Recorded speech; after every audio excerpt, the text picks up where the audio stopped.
Вот вам и Петербург. Расашинелеба. Да. Рашия сакме. Bonjour, Prince Levan.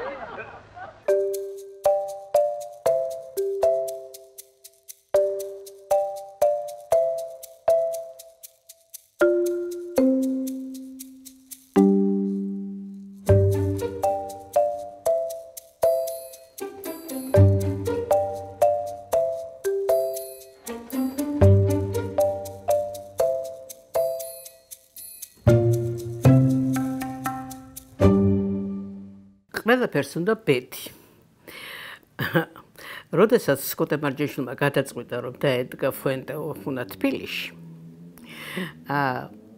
მან ეს როლი მისცა ანეტა ქორიცის, რომელიც რამდენიმე რეპეტიციის მერე წავიდა ქუთაისში და აღარ დაბრუნებულა და მერე გამოაცხადა ეგრეთ წოდებული მაშინა კასტინგი კი არ ერქვა, გამოცდა ერქვა. მაგრამ აი კასტინგივით რაღაცა გამოაცხადა და აი ეს პატარა უღზერთილში იყო. და მისცა ეს როლი. და ცხადია, რომ ამით სათავე დაუდო მის ტრიუმფალურ სვლას ქართულ თეატრსა და კინოში. საერთოდ ფუენტე-ოფუნა არის ძალიან უცნაური ნაწარმოები.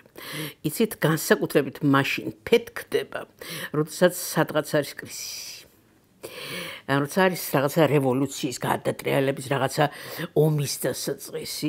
აი, შეხედეთ, როდესაც კიევში დადგა, ეს იყო მართლა ძალიან რთული პერიოდი უკრაინისათვის, იმიტომ რომ უკრაინელები იბრძოდნენ კომუნისტების წინააღმდეგ გასანთავისუფლებად თავიანთი ქვეყნის. და მაშინ თქვა სწორედ სტროცკიმ, რომ ჩვენო წავალთ უკრაინიდან, მაგრამ დაბრუნდით მუხლამდე სისხლში და ავსრულა ზუსტად. და ეს ის პერიოდია, როდესაც დადგა 1918 წელია. ჯერ კიდევ იქ არ არიან, ანუ ბრძოლა მიდის კომუნისტების წინააღმდეგ. მეორე ისტორიაც მინდა გავიხსენო. 1933 წელს ლორკამ დადგა ესპანეთში, მადრიდში დადგა ეს სპექტაკლი და 3 წლის შემდეგ დაიწყო სამოქალაქო ომი ფაშისტებსა და რესპუბლიკელებს შორის. როდესაც თბილისში დადგა კოტე მარჯანიშვილმა ეს სპექტაკლი 2 წლის შემდეგ დაიწყო 1924 წელს აჯანყება და შიგნით დუხს რაღაცა ქვეყანაში და აი მაშინ იწყებს ასე ვთქვათ მოქმედებას ეს ნაწარმოები. Გეფიცებით, მე მინდა რომ მარტო ქალებმა, მარტო უცხონოთ თვის ნამუსი გამოისყიდონ ტარალთა დაჟით, აბადაკთა სისხლის დაქცევით, სურს რომ ჩაქოლონ თქვენს ფევითა, ნახევრად ქალნო, ნახევრად კაცნო, საზიზღარნო, დიაცები ხტალნო. ეს იყო მაღალი, მოსული ქალი, შავგრემანი, ოღონდ კოტე მარჯანიშვილს იმდენი გემოვნება ეყოფოდა, რომ ეს არ ყოფილიყო ხელოვნური ესპანეთი. კარმენებს რო თამაშობენ, ეს ასე არ იყო. ეს იყო აი ლაღი, თავისუფალი, თავიდან აი ესეთი ქალი, რომელიც ეშაირება ვიღაცებს, ხან ფრონდოზოს, ხან ვიღაცას, ამავე დროს ეს არის ქალი, რომელიც თავისუფლად და ძალიან თამამად ამბობს იმის შესახებ, როდის იქნება მოგშორდება თავიდან ეს კომანდორი. იაცხადებს ამას პირდაპირ.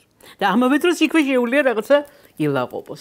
აი ესეთი ქალი უნდა ეთამაშა და მერე, როდესაც კომანდორის ციხე დარბაზს დააღწევდა თავს, იგი ამბობდა საოცარ ტექსტს. მას უნდა ეთქვა ეს საოცარი ტექსტი იმის შესახებ, რომ ნახევრად კაცებო, ნახევრად ქალებო, კაცებო, რომელიც სახეზე გაგისვიათ, თქვენ უნდა იყოთ ქალები, ჩვენ უნდა ვიყოთ და აი წარმოიდგინეთ, აი ეს ტექსტი უნდა ეთქვა ძალიან რთული საქმეა.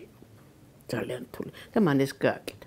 საერთოდ კოტე მარჯანიშვილმა ამ სპექტაკლში დაავადა მაშინდელი ქართული დასი.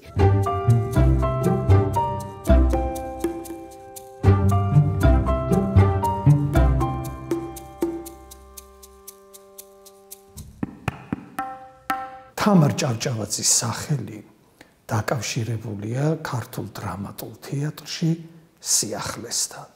თამარ ჭავჭავაძის სახელი უკავშირდება ახლის დაბადებას და ეს არის ახალი ქართული დრამატული თეატრის დაბადება. ის იყო ბედნიერი შემოქმედი და მართლაც იშვიათია ასეთი შემთხვევა, რომ შენ აღმოჩნდე ზუსტად იმ დროს და იქ, სადაც არის შენი ადგილი. ეს დაკავშირებულია კოტე მარჯანიშვილთან და მათ პირველ სპექტაკლთან, რომელსაც ერქვა ცხვრის წყარო. თამარ ჭავჭავაძეს უწოდებდნენ სიახლეს. თამარ ჭავჭავაძე აღიქმებოდა როგორც რევოლუციური გარდამტეხი, როგორც უშანგი ჩხეიძე იტყვის, ის იყო მებაირახტრე კოტე მარჯანიშვილის პირველი სპექტაკლისა. და ამავე დროს თამარ ჭავჭავაძეს უწოდებდნენ გამორჩეულ მოვლენას, თავისი განსაკუთრებული ნიჭით, ტემპერამენტით.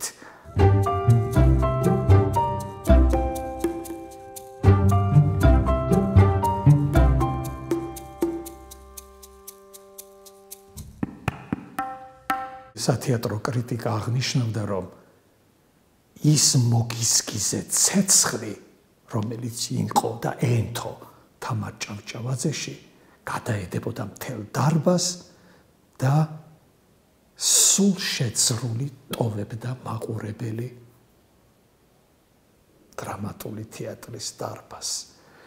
ასე რომ თამარ ჭავჭავაძის ლაურენსია ეს იყო აფეთქება, ეს იყო ახალი სიცოცხლის დასაწყისი ქართული თეატრისთვის და ასე დაუკავშირდა მისი სახელი ამ სიახლეს, ამ ახალ გამოწვევას და ის იქცა, რა თქმა უნდა, ამ რევოლუციური გარდაქმნების მთავარ მონაწილედ.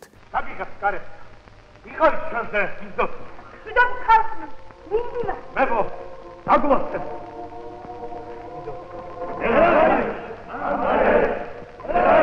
სანთლებს დაგინცე, დედილა. დაგინცე, შემოშვილებო. იურისტერი სანთლებს დაგინცე.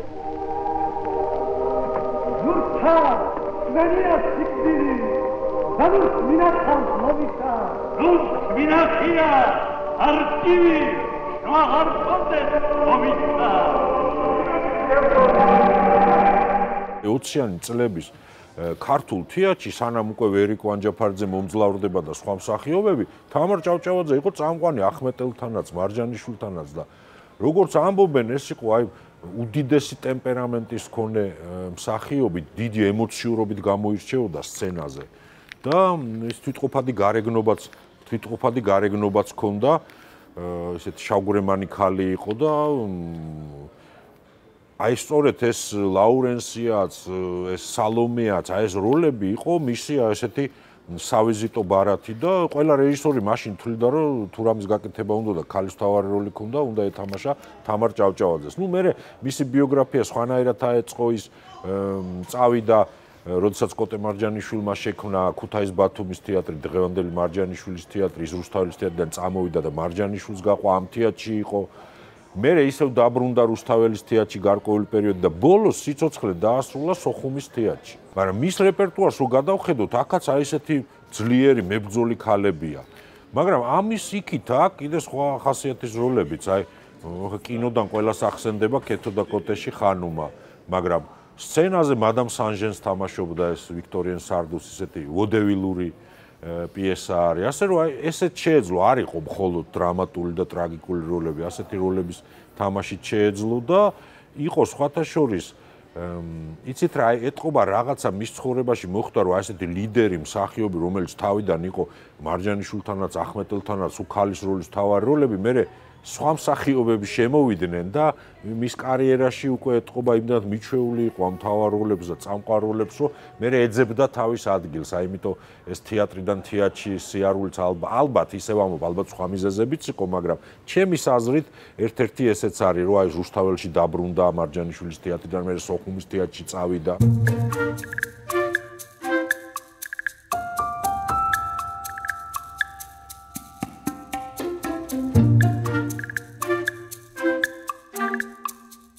თამარ ჭავჭავაძე იყო, როგორც მას უწოდებდნენ, ალაზნის ჭალებში ჭახ-ჭახით აფრენილი დურაჯი.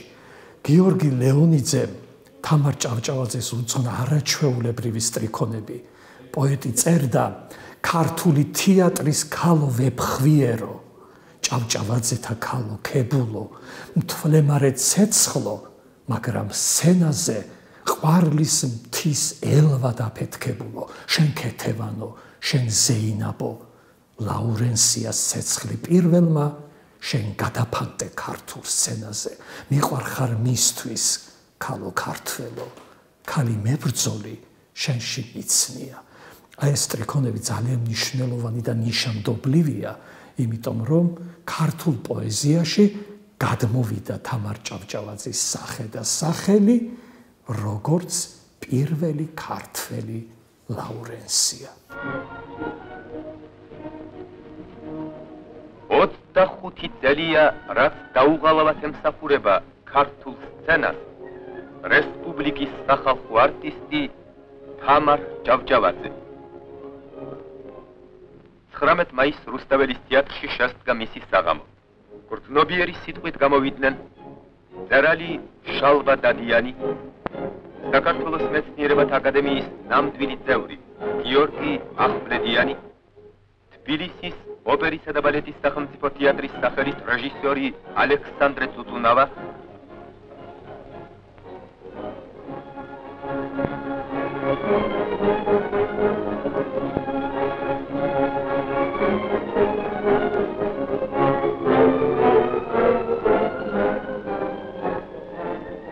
მარჯანიშვილის თეატრის სახელით თეატრის დირექტორი გვინჩიძე, ამავე თეატრის მსახიობები კვანტალიანი და გომელაური.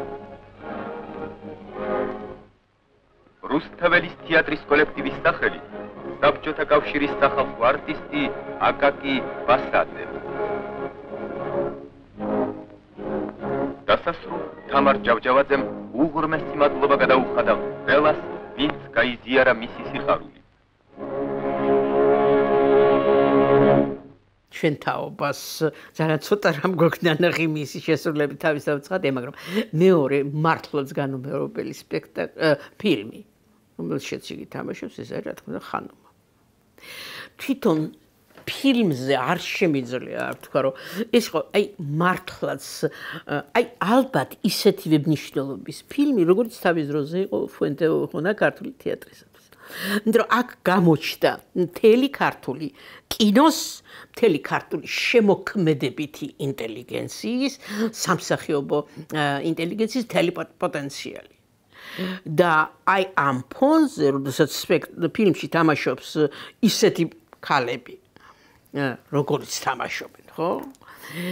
როდესაც ფილმი არის ასეთი ანტურაჟით, ასეთი კოსტიუმებით, ასეთი მუსიკით, ასეთი კაცებით, ყველაფერი. ამ ფონზე ეს არის გამორჩეული ადამიანი, ან როგორ ატარებს კოსტიუმს, ან როგორ იხდენს ამ ლეჩაკს, ან როგორი თბილისური ქართულით ლაპარაკობს. აი ეს არის წარუშლელში თამაში, იმიტომ რომ ამ ფილმს დილას რო დაიწყო ყურება და რამდენჯერმე გაიმეორო დღის მანძილზე, ამას ყოველთვის სურვი. როგორც ჩანს, ამ ქალს ჰქონდა რაღაცა განსაკუთრებული ძალა, იმიტომ რომ ერთმა ადამიანმა მიამბო ერთი ისტორია, როდესაც იგი გაუშვეს თეატრიდან.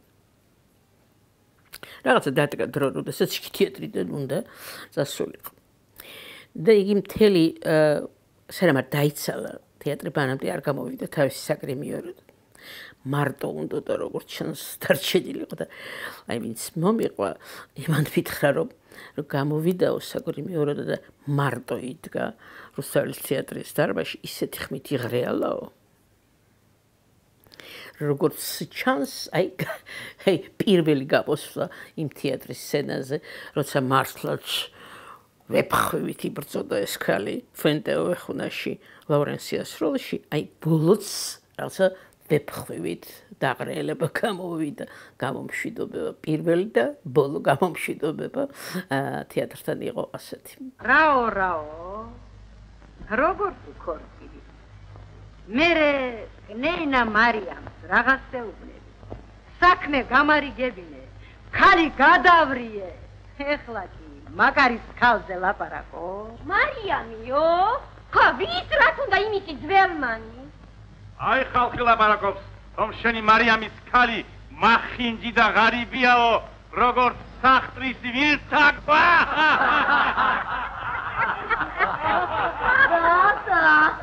მერე შენი პატიოსანის სიტყვა თავადო ლევან. მე ხანუმან უყოფილ ვარ თავადო, თუ შენი ხუმრობა მასხრობად არ გადაგიქციო. აკეთ გვიბძანეთ, ახალ მოდის მაჭანკალო. სიღარის მე-13 გოჭივით რომ ეკრება. აკეთონ გოჭრია. ობო ხანუმ კარკარა, გასიოთ კეზანჩკარა, გაზა. Geptit rahan adrea, geptit tiri adrea. ისედაც მაჭანკალში ბებერო ტურა. მას თავადი ლევანი შენი გადარეულია. გველივი თავს გაგიჭეჭვა. იქით მოხოდი შეჯოჯოხეთით მასხალავ შენა. უი ფაშე მაშინო. მე ხიდი დაგაყარე მაგაშა თაფლე და მე ცოცხალი ვიყო და შენ ჩემი დაწყებული საქმე ჩაშალო. შენ? იქით თორე წელს გაგრეინებ. მინდა ბედავს ზევან სამუშაოს გააგდე. ეშები, როგორ აბედამ? ხოეთი აღარ უყრებ? აგდებ. და დღეს ინტეგრაცია. ნახოთვის დარჩება გამარჯვება. Сколько романтики.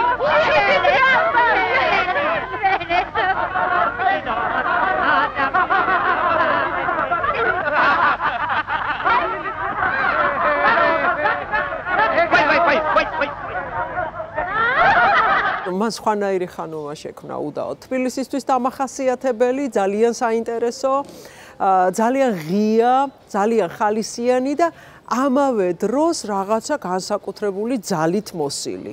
მნიშვნელოვანი ძალით მოსილი, რომელმაც აიძულა მაყურებელი, რომ მისთვის დაეჯერებინა. ეს ერთია ლიტერატურულად და დრამატურგიის მიხედვით როგორ გამოიყურება ეს პერსონაჟი. მეორეა, რამდენად მომხიბლავია თან მისი ხანუმა ყოველივე ამაში. ამიტომ აუცილებლად მინდა ხაზი გაუსვა ამას, იმიტომ რომ ეპიზოდში, როდესაც თავადი ლევანი ქეთოს სანახავად მოდის და ბუნებრივია თამარ ჭავჭავაძე იქ ასე ვთქვათ ბჭყალებში გაერთო და ყველას გვახსოვს ხო ეს არაჩვეულებრივი ეპიზოდი როდესაც გოძიაშვილთან და შავგულიძესთან ერთად მღერის და გასაოცარი ბჭყალებში ვოკალური შესრულებით ატყვევებს ამ თავადს ხო აი ამ შემთხვევაშიც კი ის იმდენად მკვეთრი იმპროვიზატორია როგორც ქალი, როგორც გამომგონებელი, როგორც ხალასი ნიჭის მქონე და როგორც ძალიან სერიოზული ავანტურული მოთამაშე, რომ თითქმის არ მახსენდება არც ერთი ხანუმა, რომელიც შეიძლება მას ამაში შეედაროს. რატომ? იმიტომ რომ აი ერთი პატარა ხასიათიდან შეძლო და სრულიად სხვა ძალიან მრავალფეროვანი ბევრი ქალი გამოწერწა. ამიტომ ალბათ ის რომ თამარ ჭავჭავაძე არ გამოირჩეოდა მრავალრიცხოვანი ნამუშევრებით კინოში არ მეტყველებს იმაზე, მას რამდენად მდიდარი სპექტრი შეეძლო მოეტანა ეკრანზე თავის ხასიათიდან და თავისი ნიჭიდან გამომდინარე. უდაოდ ეს ერთი და მეორე ხანუმამ შეძლო ის რომ ყველა თაობისთვის დაიმკვიდრა თავი როგორც შეუცვლელმა სახემ და ყოველთვის როდესაც ვახსენებთ მას, გვახსენდება აუცილებლად თამარ ჭავჭავაძის ხანუმა და სხვა არაფერი. აი, სწორედ ამიტომ გიწიდი, ხანუმ. ეხლა მჭირდება შენი დახმარება. მერე, აქამდე სად იყარ? აქ გითხარი, თუ ბედი გადატრიალდეს, ხანუმას სახელი ახსენებენ. მომიგონე? მოგიგონე, ხანუმ და ეხლა ჩემი ბედი შენ ხელთ არის. იქნებ შენმა მოხერხებამ დაგვიბრუნოს ბედნიერება. ფიქრი ნუგა, სადაც სიყვარულია, იქ ძალადობა ხომ ვერ გავა. უყვარხარ? ყოველ შემთხვევაში უყვარდი. ეხლა კი ამბობენ ბიძა ჩემზე თხოვდებაო. როგორ თუ ამბობენ? წების ლაპარაკს ურს რას უგდე? თვითონ ახეკეთო, კითხე, თუ გეტყვის რომ ისევ შენ უყვარხარ, ხვალვე ბიძა შენ შრალზე დავსვამ და თქვენ კი ვირგვინისკენ დაგაყენებ. ხანუმ, მას შეგიძლია ამ საქმის შეტრიალება. მაგის თანები ხანუმას მოგითხე, აი საქმე როგორ უნდა მოიგოს. ქეთომ გამოაცხადოს რომ თანახმა ლევანს მისწოდეს. რას ამბობ ხანუმ? დამასა. დე მივიდეს ბიძა შენი. დე გასინჯოს ქეთო. მაშმე ხანუმ არ ვიქნები, თუ თვითონ ლევანს არ ვაცფენო უარი ქეთოზე. მაგას როგორ მოახერხებ? ჩიმი მასიძე, შენ ქეთოსთან გაიქეთ, მეც მალე მოვა. ისეთი ეშმაკის ჯარა დავატრიალო, რომ ბიძა შენმა და იმ კუსპარა კაბატო სამჯერ მიჭყა მალახი გადაიარო. ხედა, მარცხენა თვალი მითამაშებ, ეს სიხარულის ნიშანია. ეგ ჩალურჯებული თვალი გითამაშებს. როგორ გაქციებია, ლავაშივით აგურცვია, შემოხედვაც უხერხულია. უხერხულია და დავიფაროთ. ხაბა დამეხმარე. ეს თამარი იყო ქართულ მსახიობთა შორის პირველი, რომელმაც მეორე მსოფლიო ომის დროს დაიწყო ბრძოლის პირველ ხაზზე ჩასვლა და მართლა ის პირველ ხაზზე იყო და არტისტებისთვის კითხულობდა ლექსებს და აგვირგვინებდა ამ პოეზიის საღამოებს, აი ლავრენსიას მონოლოგით, რომელიც აი ომის და ჟინის და ის ყიჟინის და რაღაცა საბრძოლო ჟინის გამოხატვის საუკეთესო საშუალება იყო და აი გასაოცარი პოპულარობით სარგებლობდა იმ პერიოდში ქალბატონი თამარი და მართლა აი რაღაცა ომში მიდიოდა ყველა წარმოდგენის დროს. თამარ ჭავჭავაძეზე როცა ვლაპარაკობთ ჩვენ რუსთაველის თეატრის ერთ-ერთ გამორჩეულ არტისტზე, რომელმაც მართლა იმ პერიოდის თეატრში მნიშვნელოვანი წვლილი შეიტანა, ჩვენ შეგვიძლია წარმოვიდგინეთ, რომ ეს იყო რაღაცა პროფესიის ერთგული, ის არ იყო მაგალითად შენობის ან მხოლოდ რუსთაველის თეატრის ერთგული. როცა ნახა თამარ ჭავჭავაძემ, რომ მოვიდა ახალი თაობა, ახალი ხელწერა და ის რეპერტუარში აღარ იყო უფრო და უფრო იშვიათად გამოდიოდა სცენაზე, იძულებული გახდა, რომ წასულიყო თეატრიდან. წავიდა და სოხუმის თეატრში გააგრძელა მოღვაწეობა. ძალიან აქტიურად ჰქონდა პოეზიის საღამოები და მის საყვარელ პოეტებს დაწყებული გიორგი ლეონიძით დამთავრებული ლადო ასათიანით კითხულობდა და ანუ მაყურებლის გარეშე მას ცხოვრება არ შეეძლო და ეს მაყურებელი რომელ რეგიონში დახვდებოდა, რომელ მნიშვნელობის თეატრში, ეს იყო აკადემიური თეატრი თუ უბრალო სახალხო თეატრი, მისთვის სულ ერთი იყო, მთავარი იყო, რომ ყოფილიყო პროფესიაში. რაღაცა საოცარი ძალის და ენერგეტიკის არტისტი იყო. აი საბედნიეროდ რაღაც ფილმები არსებობს, რომ ჩვენ წარმოვიდგინოთ, როგორი იყო თამარ ჭავჭავაძე სცენაზე და არასოდეს პირველ პერიოდში მისი შემოქმედების არაკლდა სამუშაო დაიწყო ეპიზოდური როლებით ქორელთან ითამაშა რამდენიმე სპექტაკლი განსაკუთრებით კარგად გამოდიოდა დედების და ბებიების თამაში ისეთი ძლიერი ქალის როლები და ქართული თეატრის ისტორიაში დარჩა როგორც ერთ-ერთი რაღაცა კაშკაშა ვარსკვლავი რომელმაც მართლა შექმნა რამდენიმე სრულიად გამორჩეული არტისტული სახე.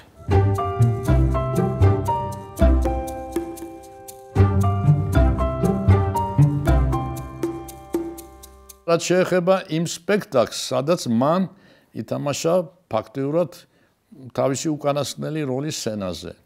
ეს არის ჯონ პატრიკის პიესა უცნაური მისის სევიჯი. ეს პიესა მოსკოვში იყო დადგმული და ამ მისის სევიჯს თამაშობდა რაღაც სასწაულებრივად დიდი მსახიობი ფაინა რანევსკაია.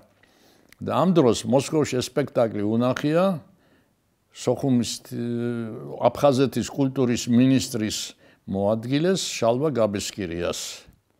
მოწონებია ძალიან და ეგრევე მას გაუაზრებია, რომ ამ როლს კარგად ითამაშებდა თამარ ჭავჭავაძე. ჩამოიტანა პიესა, თარგმნა და დასადგმელად მომცეს მე. ასე რომ მე მხვდა ბედნიერება, დამედგა ეს სპექტაკლი. მართლა ძალიან საინტერესო სპექტაკლი გამოვიდა და ერთი ფაქტი მინდა აღვნიშნო, რომ როგორც ამბობდნენ კოტე მარჯანიშვილის სპექტაკლში გადმოცემით ვიცოდით, რომ თამარ ჭავჭავაძე ბრწყინვალედ ასრულებდა ესპანურ ცეკვას, ლავრენსია ცეკვავდა იქ, ცეცხლოვანი ცეკვა იყო პირდაპირ ისეთიო და მე რომ ვკითხა ქალბატონო თამარს, თუ გახსოვთ ეგ ცეკვა, როგორ არ მახსოვს, მაგას რა დამავიწყებსო და ეგრევე მოვიფიქრე რაღაც გარკვეული სცენა, სადაც მას უნდა აი ეს ცეკვა შეესრულებინა. პიესის შინაარსი არის ძალიან მარტივი. ეს ქალი არის ესეთი ქველმოქმედი ადამიანი და მდიდარი მილიონერი ადამიანი და შვილები, სამი შვილი ყავს, რომლებიც ხვდებიან, რომ ესუს გაანიერებს თავიანთ ქონებას და აცხადებენ შეურაცხადად და მოყავთ სული დაავადებულთა სახლში. ნუ კარგი მოვლით ყველაფერი და იქ დახვდება სხვადასხვა ისეთი ავანტყოფები და მათთან დაამყარებს ძალიან კაი ურთიერთობას და ცდილობს, რომ ისინი გამოიყვანონ მდგომარეობიდან და მართლაც ბევრს შველის და აი ეს ცეკვა იყო ზუსტად ისეთი რაღაცა, რომ როცა ძალიან იმაში იყვნენ ცუდ ხასიათზე ისინი და ძალიან განიცდიდნენ თავიანთ მდგომარეობას, ამ დროს ამ ცეკვით ცდილობდა, რომ გაემხნევებინა და რაღაც იმედი ჩაესახა მათთვის. ხა უნდა წარმოვიდგინოთ რა იყო. მთელი სპექტაკლი მიდიოდა ნუ ჩვეულებრივად რაღაცნაირად ყოველგვარი ნუ როლს ასრულებდა ძალიან კარგად, მაგრამ როგორც კი დგებოდა ეს მომენტი უკვე უნდა ეცეკვა. ვამჩნევდი უყურები ხოლმე სულ. ემზადებოდა ხან გაისწორებდა კაბას, იგივე პარიქს ისწორებდა და როგორც კი მუსიკის ტაქტი წავიდოდა, ეს ქალი აბსოლუტურად იცვლებოდა, რომ წამოხდებოდა პირდაპირ სკამიდან და აი რაღაც ერთი 2 წუთიანი იყო ეს ფეიერვერკი რაღაც საოცრება. ეხლა მე ევროპეიჩსკი რომანს გიმღერა. მართლა კნязь, თქვენი კამეჩები როგორ აბრძანდებიან? Просим.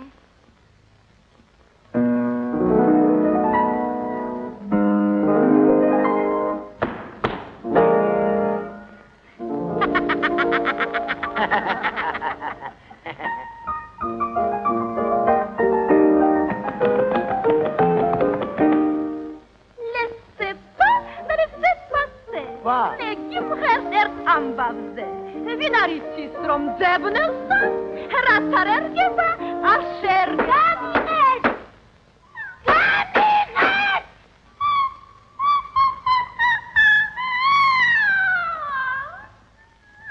ვაიმე მიხეილ თუმანიშვილი წერდა რომ მე განცვიფრებული ვიყავი თამარ ჭავჭავაძის მეტყოლების მაღალი კულტურით მისი გამართული ფრაზით როცა ის საუბრობდა სცენაზე, არც ერთი სიტყვა არ იკარგებოდაო. თამარ ჭავჭავაძეს ჰქონდა განსაკუთრებული ხიბლი და ქართველი მაყურებლისთვის ძალიან დიდხანს, თითქმის ნახევარი საუკუნე ის იდგა რუსთაველის თეატრის სცენაზე და ქმნიდა არაჩვეულებრივ სახეებს და რომ გადავხედოთ მის მიერ შექმნილ როლებს ჩვენ შეგვიძლია ვთქვათ, რომ ეს იყო როგორც გმირი ქალები, ასევე სახასიათო როლებიც, მაგრამ თამარ ჭავჭავაძე მაინც ღრმა დრამატიზმის, დიდი ტემპერამენტის და რაღაც ამ ვულკანური ამოფრქვევის მსახიობად შერჩა ჩვენს თეატრალურ სამყაროს.